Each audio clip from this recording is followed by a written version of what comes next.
Buenas tardes, yo soy María Isabel Di Pirro y hoy vamos a hablar sobre la teoría de las sombras. La teoría de las sombras se aplica sobre los sistemas de representación, sobre el sistema Monge, sobre las perspectivas paralelas y sobre las perspectivas cónicas. Consideramos a la luz y, por ende, a las sombras como elementos indispensables para la modelación y para la expresión de la espacialidad arquitectónica.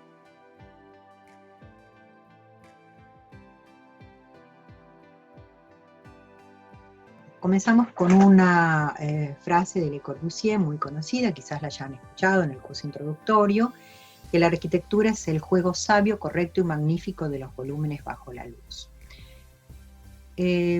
La luz y las sombras están presentes en las diferentes épocas históricas. Y acá vemos como en el año 126, en el siglo I, Panteón de Roma, el óculo, esa abertura en la parte superior de la cúpula, permite apreciar cómo es el interior, las luces y las sombras de cada uno de esos elementos, además de generar la iluminación en ese espacio. Ya en 1248, en la Sainte-Chapelle en París, la arquitectura había avanzado, se había podido de alguna manera aligerar los muros y permitir que esos vanos fueran utilizados para tener, como en este caso, vitrales de color, que en las iglesias crean un clima muy especial, clima que muchos años más tarde, en la capilla de Ronchamp, ya no con ese vitró tan característico, pero sí con vidrios de colores, Le Corbusier en estos nichos que fue horadando la pared sur, le va a generar también un clima. Una raja se encuentra ahí en la parte superior, que es la que separa el muro de la cubierta. Ese clima especial que logra con esos pequeños lugares de iluminación. La luz en los arquitectos actuales, Campo Baeza español, Souto de Moura portugués. Si ustedes observan a la izquierda, ese lugar es una habitación que tiene 3 paredes y 2 planos horizontales, piso y techo.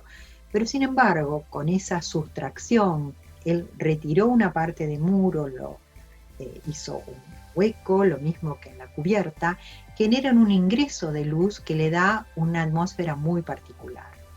A la izquierda, la casa en el límite, de Souto de Moura, que la expansión de ese espacio interior llega a un lugar que sabemos que tiene un límite. El límite lo dan esas vigas, pero que entre esas vigas y el muro de la construcción no hay nada, no hay ninguna pérgola, no hay nada, porque acá, ¿qué es lo que pasa? Vemos que entra el sol directamente. Esas vigas son el límite, casa en el límite se denomina, y la proyección de las sombras las veo acá en el piso. En la iglesia en Atlántida, en Uruguay, del arquitecto e ingeniero Eladio Dieste, que tenía un gran manejo del ladrillo, de la arquitectura ladrillera, este lateral de la iglesia, la luz, esa luz rasante, permite ver la textura que también se aprecian en estas paredes de piedra de las termas de Valls de Peter Zumthor, en donde también aparece el reflejo en el agua. Reflejos, la luz y los reflejos presentes en el Museo Maxi de Zaha Hadid, donde un edificio moderno ve reflejada una ciudad como Roma con sus colores ocres, marrones. Luz en el espacio interior, en este cono invertido que construyó Norman Foster en la cúpula del Parlamento alemán en Berlín, el Reichstag, y que ese cono tiene pequeños espejos facetados que van generando un reflejo. Una cúpula que es recorrible y que a su vez tiene hacia uno de los costados, orientados, como es el hemisferio norte, orientados hacia el sur, unos parasoles para amortiguar la incidencia del sol. Vladimiro Acosta, un arquitecto que estudió, esta es la Casa Pillado en Bahía Blanca, pero también tiene casas en La Falda, en Capital, donde trabaja con la losa visera, una losa que está ubicada a determinada altura y que tiene determinado espesor, determinado ancho y un espesor, que genera que en el verano podamos tener habitaciones protegidas del sol intenso, y en el invierno que pueda ingresar el sol a las habitaciones. Un trabajo de parasoles, en este caso en la Curuchet, que seguramente ustedes ya vieron, la luz y la sombra en este espacio exterior, en la terraza, que sirve a su vez como enmarcando el bosque hacia el cual mira. Perforaciones en un muro, en este caso de hormigón, en estas aberturas que son dos incisiones en forma de cruz, que es el motivo de la Iglesia de la Luz de Tadao Ando, un frente de una de las tantas fachadas de Carlos Ferrater en Barcelona, en vez de tener una fachada absolutamente plana, juega con estos volúmenes que no solamente generan espacios de sombra en determinados lugares, sino que proyectan sombra. Y en el caso de Mario Roberto Álvarez en IBM en Buenos Aires, Mario Roberto Álvarez, que en muchas de sus obras se caracteriza por la preeminencia de la horizontalidad, con este retranqueo o retraso de la carpintería, se genera una sombra que justamente acentúa ese criterio de horizontalidad. Jean Nouvel en París, en el Instituto del Mundo Árabe, construye una fachada que no es una fachada vidriada común como un curtain wall, sino que tiene unas células fotoeléctricas que van graduando la intensidad de la luz de acuerdo a la época del año y de acuerdo a las horas, en este caso con un diseño que tiene que ver con la religión musulmana. La Ville Savoie de Le Corbusier, trabajada, construida sobre pilotis en planta baja, y un primer nivel que es un prisma con ventanas corridas, y vemos qué es lo que sucede con las sombras. Las sombras, o sea, todos ustedes trabajan con los valores cuando en una vista frontal quieren enfatizar lo que está adelante, diferenciarlo de lo que está atrás. O en una vista aérea lo que está más arriba de lo que está más abajo.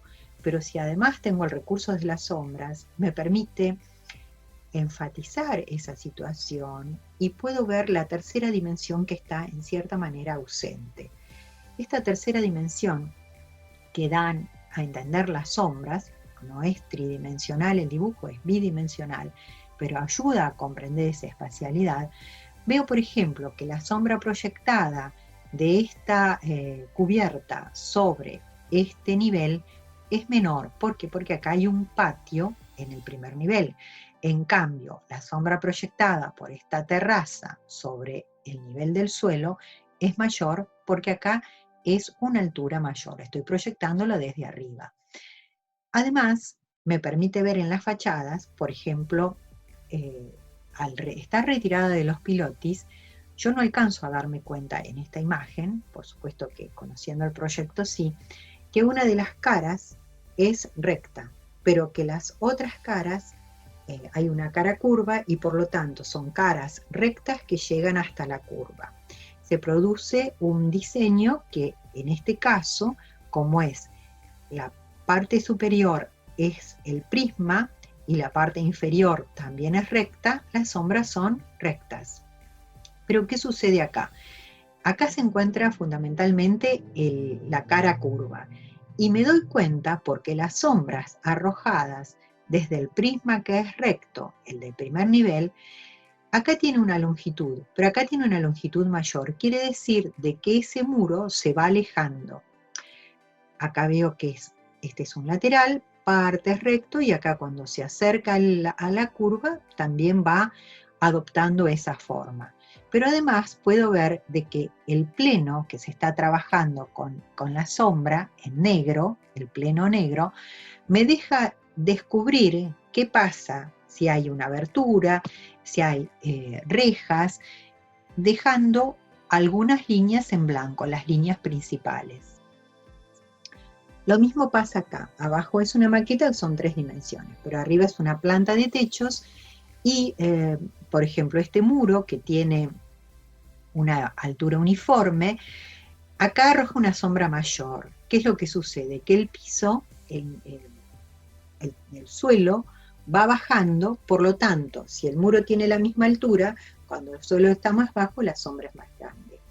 Eso me permite descubrir, y luego, bueno, por supuesto, el tratamiento con plenos negros, donde vamos dejando algunos elementos en blanco como para una mejor comprensión.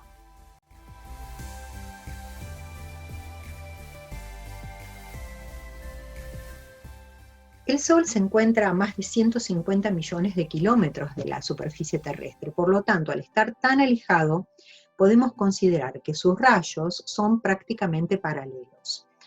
El Sol entonces está con una inclinación que va a variar de acuerdo a la época del año. Como nosotros no estamos en el trópico, sino que nuestra ubicación geográfica en este caso es más hacia el sur, nunca va a estar perpendicular, pero en el verano va a estar mucho más como queriendo ser perpendicular que en el invierno, que está más rasante. Pero además de eso, hay un recorrido diferente. En el verano, si acá tengo los 4 puntos cardinales, en el verano el Sol, en vez de salir del este, va a salir del un punto más hacia el sur, lo que podríamos decir un este-sudeste, de acuerdo también a la ubicación geográfica. Y en vez de ponerse en el oeste, se va a poner en el sud-sudoeste. O sea, va a ser un recorrido en el plano horizontal mucho más largo que tiene que ver con la mayor cantidad de horas de luz solar. Pero a su vez, también va a haber un recorrido diferente. En el invierno va a ser mucho más corto, en vez de salir del este va a salir más hacia el norte y va a ser un menor recorrido. Si ahora consideramos un cubo en una perspectiva paralela, en este caso una caballera frontal, sabemos que el Sol está arriba y tenemos una luz que viene desde el frente o desde la izquierda. Puede tener caras en luz iluminadas y caras que no están iluminadas. Las caras que no están iluminadas están en sombra propia. La línea de luz y la línea de sombra propia es lo que luego vamos a denominar separatriz. Pero aparte, ese cubo, cuando viene el rayo del Sol, se encuentra con el cubo, no solamente va a hacer que a determinar que haya caras en luz y caras en sombra, sino que el cubo va a arrojar una sombra. Esa sombra arrojada o sombra proyectada va a tener un valor más oscuro y va a estar hacia otro volumen o hacia el piso, nunca en el aire, y ya la vamos a definir de acuerdo a la situación particular. Por ejemplo, en este caso, nosotros en unos días más empezamos la primavera. A comienzos de la primera, siempre a la tarde, tenemos la pirámide, el cubo y el cilindro. Estas sombras van a ser largas, extensas. Cuando estemos llegando al 21 de diciembre, inicio del verano, final de la primavera, las sombras van a ser más cortas, a la misma hora. Esto va a significar de que yo tengo que tener en cuenta cuando hago un proyecto qué ambientes necesitan luz y cuáles necesitan sol. Hay ambientes que no necesitan sol. Por ejemplo, un estudio de arquitectura, un estudio de un pintor, sobre todo un pintor, la cocina, el baño, y hay otros locales que sí necesitan sol. Los locales habitables, un dormitorio, un estar, un comedor. Pero además me va a saber determinar, de acuerdo a un estudio ya más en profundidad del asoleamiento, si quiero que ingrese, si tengo un estar y tengo una galería o una proyección de la cubierta, cuánto tiene que salir esa cubierta para que pueda entrar el sol en el invierno y no entre en el verano. Los estudios de asoleamiento son muy importantes. Bueno, acá hay una representación en sistema, en perspectivas paralelas, en este caso una axonométrica isométrica, el recorrido del Sol en el plano horizontal, el rumbo, y el recorrido que tiene el ángulo respecto a la Tierra, que es la altitud, al plano horizontal. En este caso, en una perspectiva caballera cenital. Luz que nuestro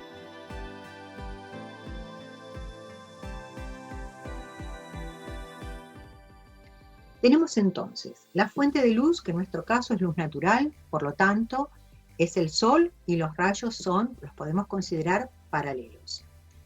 Si fuera una luz focal, serían rayos radiales, o pueden ser de otras características, pero esas fuentes de iluminación artificial no las estamos considerando. El rumbo, que es la dirección horizontal de los rayos, la altitud, que es el ángulo de los rayos, la separatriz, que es la línea que me separa la luz de las caras en luz de las caras en sombra. Las caras que no están en luz están en sombra propia, y las caras que tienen sombra propia, a su vez, como tienen sombras, arrojan sombras proyectadas. Tiene que ser muy...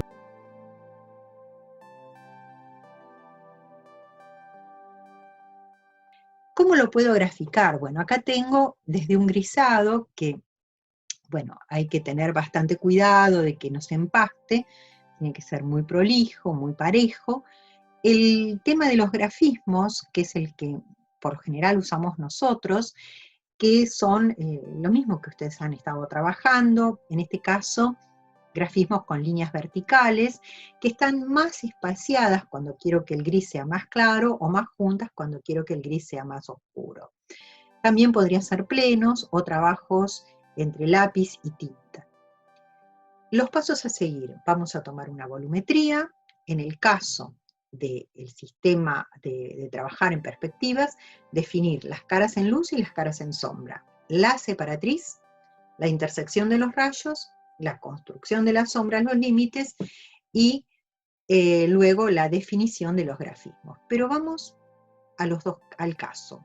Es el mismo caso en sistemas en perspectiva paralela, en una axonométrica isométrica, donde vemos que hay una volumetría que se asienta sobre una plataforma y otro volumen posterior, y la misma representación en Monge, donde ya vemos que hay una diferenciación en el valor de las líneas, lo cual me está indicando cierta proximidad o alejamiento.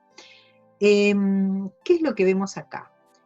El R1, todo lo que tiene subíndice 1 es porque es en el plano horizontal, subíndice 2 es en el plano vertical. El rayo 1 está en el plano horizontal y lo hicimos a 45 grados. El R2 en el plano vertical a 60 grados. Siempre vamos a utilizar los ángulos de las escuadras: 45, 30, 60. En este caso hay una construcción para la isométrica del prisma. Simplemente les voy a aclarar cómo se construye. Como acá es a 45 grados, este es un cuadrado. Esta sería la diagonal del cuadrado. Por lo tanto, si esto mide 1 por 1, traslado los límites de estas medidas en vertical, y acá no me va a quedar un cuadrado porque esto tiene 60, entonces me queda un rectángulo. Como estoy trabajando en isométrica, el prisma tiene que ser en isométrica. Si estuviera en cenital, sería en cenital. Entonces, construyo ese cuadrado en isométrica, dibujo el R1 que va de izquierda a derecha y lo marco acá. El R2 está sobre la vista frontal, está sobre esta vista. Entonces lo aplico en esa cara. Va de arriba hacia abajo, obviamente, porque el sol está arriba, pero de izquierda a derecha. El R real, que es con el que vamos a trabajar, el R real y el R1, para determinar los puntos en sombra, es como la resultante en un sistema de fuerzas. En este caso, está en el espacio, es un R real. El R1 está en un plano horizontal, el R2 está en un plano vertical. El RR parte de arriba, como el R2, y de la izquierda a la derecha, pero está en el espacio. A partir de entender eso, vamos primero a tomar el caso Monge. Acá lo empezamos a aplicar, siempre empezamos por lo más sencillo. Quizás cueste un poquito más verlo, pero por ejemplo, por el vértice superior de esta arista trazamos el R2. Cuando llega a la línea de tierra bajamos vertical, y por el punto de esta arista que está acá trazamos el R1, donde se juntan el R1 con esa proyección del R2, encontramos el punto en sombra.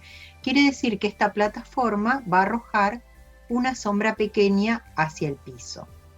Si vemos acá, por ejemplo, cualquiera de estos volúmenes, vamos a ver que, por ejemplo, este que está acá, que desde este punto, desde el vértice superior de la arista, voy a trazar el R2. Ese R2 va a tener una longitud cuando está sobre la plataforma y otra longitud cuando está sobre la línea de tierra. A su vez, el R1 lo voy a trasladar, pero el R1 está acá. Cuando el R2 llegó a la plataforma, bajo y encuentro el R1. Quiere decir que voy a tener una sombra en la plataforma que va a ser de menor longitud que la que da sobre el piso. ¿Por qué? Porque la plataforma está más arriba. Miro, por ejemplo, este caso. El vértice superior por donde aplico el R2 llega a la línea de tierra, baja vertical, y desde acá que apliqué el R1, cuando se encuentran los dos, significa que este va a ser el límite de la sombra. A partir de acá, como esta arista es horizontal y está paralela al plano horizontal, la voy a dibujar de igual magnitud. Igual, si yo quiero verificar si este punto es correcto, aplico el R2 desde el vértice superior, aplico el R1 desde el vértice inferior y se juntan acá. La sombra de este volumen, acá está trabajada como pasando por sobre las otras sombras. Pero después yo hago un estudio y digo, bueno, pero caramba, yo acá analicé sobre el piso, pero cuando llegué a la plataforma, acá hay una partecita que no la voy a tener que dibujar, porque la plataforma está elevada. Cuando hago mi análisis, me doy cuenta que la sombra del volumen alto llega acá, pero acá esa partecita desapareció. O sea, yo tengo que analizar cada uno de los elementos. Cuando tengo determinados los límites, que lo tengo que hacer con un lápiz con muy poca presión, voy a aplicar el grafismo o el grisado para que eso sea lo que me indique la superficie sombreada. El caso de la isométrica. Habíamos hablado de la construcción del cubo, R1, R2 y R real. Primero que nada, sé que el Sol está desde arriba y desde la izquierda.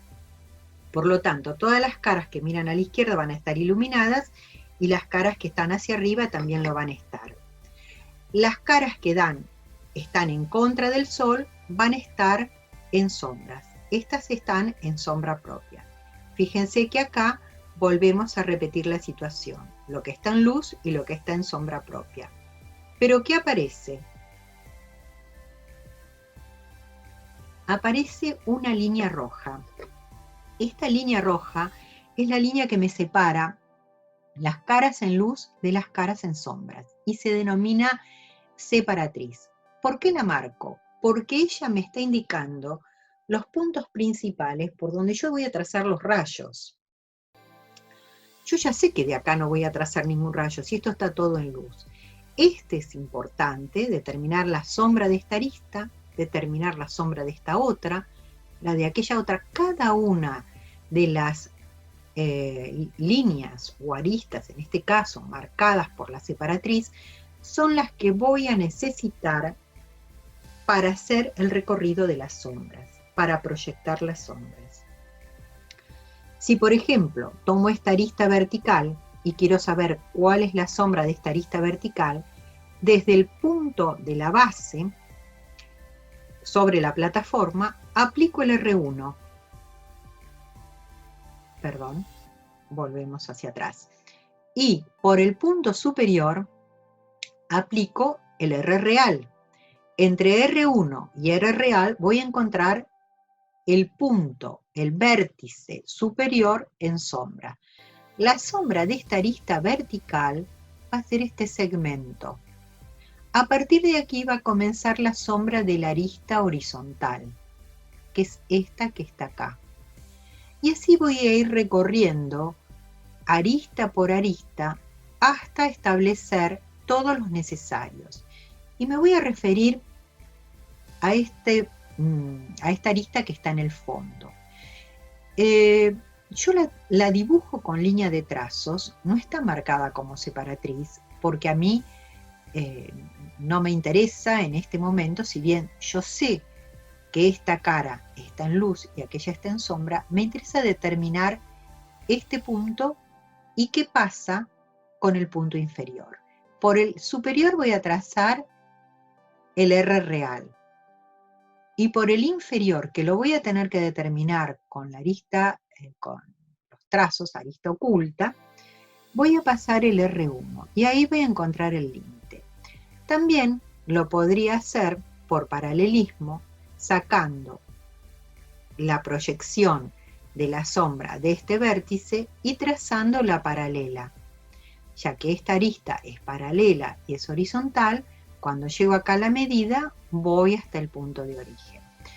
Quiere decir que las aristas ocultas las voy a dibujar cuando necesito establecer de alguna manera y no tengo otro recurso de cómo calcular hasta dónde llegan las sombras. También lo podría utilizar como una verificación. Las sombras terminadas son estas, con diferentes valores de grises, y en este caso estoy haciendo una comparación donde veo que hay similitudes, no es exactamente igual porque son diferentes sistemas, pero tanto en Monge como isométrica hay una correspondencia con las sombras. Veo que este volumen arroja una sombra sobre la plataforma que tiene una diagonal, que este volumen también tiene una diagonal y luego continúa recto, y voy viendo que hay una similitud entre estas sombras en isométricas con las de Monge. En el blog de la cátedra hay muchísimos ejemplos. Tomo este en particular, que está con las medidas, es una volumetría donde hay un muro, un volumen que apoya en el piso y uno que está elevado. Los rayos en el prisma, los rayos en Monge.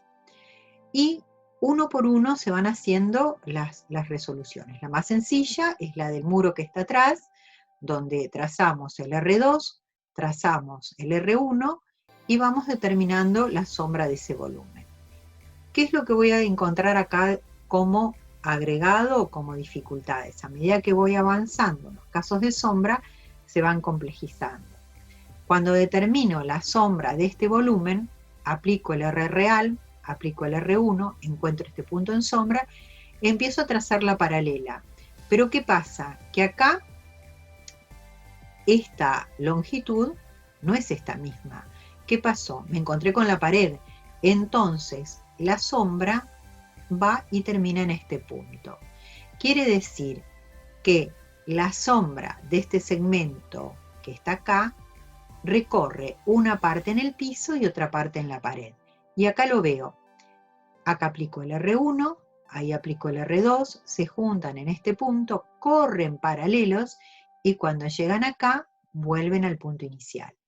El que me va a ofrecer una dificultad adicional, y más adelante voy a ver también las losas en voladizos, son los elementos que están suspendidos en el aire, o sea que no están apoyados en el piso. En todos esos casos, yo voy a aplicar el rayo real por el elemento que se encuentra arriba y voy a tener que buscar la proyección de ese elemento en el plano horizontal para a partir de ahí trazar el R1. En este caso, es una isométrica que está a X altura este volumen, marco esa altura, encuentro el punto y a partir de ahí aplico el R1. Ahí voy a encontrar el punto en sombra. Y luego voy a tener que hacer la paralela e ir hasta donde nace esa sombra. Estas son situaciones ya que van a ir complejizándose. Esto es el terminado. Este es otro caso. Acá hay dos casos más. Un alero en sombras.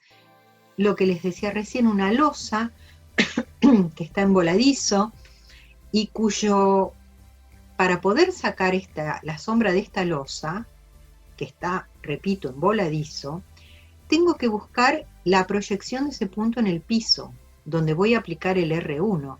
Y entonces ese punto está acá, a partir trazo el R1, y voy a trazar el R2. Acá la separatriz es muy importante porque me va a servir para marcar la diferencia de lo que está en luz y sombra. Acá hay otro tramo de la separatriz y acá nuevamente otro tramo. Bueno, todos estos casos, a medida que vayan practicando, no van a resultar difíciles, es toda una cuestión de práctica. Acá están aplicados sobre un proyecto, sobre unas viviendas que trabajamos en años anteriores, donde había un dibujo con valor de línea, pero el hecho de trabajar con sombras me da la posibilidad de enfatizar esas, en el caso de la axonometría, esas volumetrías, y en el caso del mosh también, poder tanto en la vista aérea, el recorrido de la sombra en el plano tierra o en el deck, y las sombras proyectadas de este volumen que sobresale, que acá se ve perfectamente.